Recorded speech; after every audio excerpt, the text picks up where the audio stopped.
जय जगन्नाथ। आज मु आपण मानकु गोटे सुंदर गपटिए कहूची। थरे गोटे ग्राम रे गोटे कृषक रहउतला। से जेतबेले काम करबा को घर बाहरुथला से समय थरे भगवान विष्णु कर नाम नेउथला एवं जेतबेले काम सारी घर को फेरुथला से समय थरे विष्णु कर नाम नेउथला। से कृषक को देखि भगवान विष्णु बहुत खुशी हेले। भगवान विष्णु कर खुशी हेबार कारण नारद मुनि पचारिबारु से तांको से कृषकर कथाटी कहले।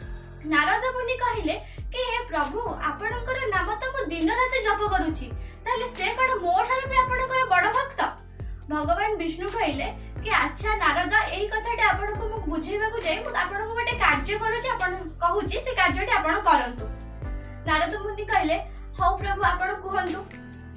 भगवान विष्णु तांको कहले कि हे नारद आपन गोटे कलश रे पूरा जल भर्ती करी पूरा ब्रह्मांड सारा बुली आसंतु जेपरि गोटे ठोपा जल तळे पड़िबनी। नारद मुनि भी सेया गले से कलश रे जल भर्ती करी पूरा ब्रह्मांड सारा बुली आसिले। आ भगवान विष्णु को आसी कहिले हे प्रभु आपनकर कहिबा अनुसार मु कलश रे जल भर्ती करी पूरा ब्रह्मांड सारा बुली आसिली एवं गोटे ठोपा जल भी तळे पड़े।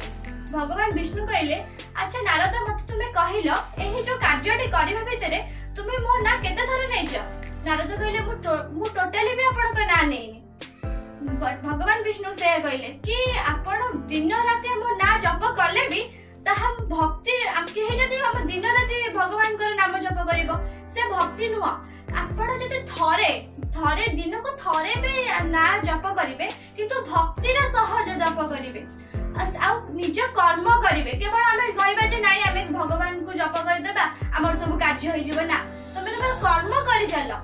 गीतारे कोन लिखा है कि कर्म करि चलो फल को आशा करनी। ठीक सही परी आमे से कर्म को करि चलीबा फल कथा तो हमर कर्मर अनुसार ही हमको फल मिलिबो।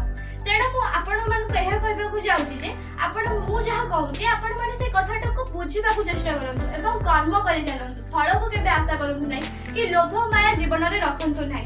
आ एक गोटे आदर्श मनीष होई सृष्टि होंतु। मु एते की कहि रहउची जय जगन्नाथ।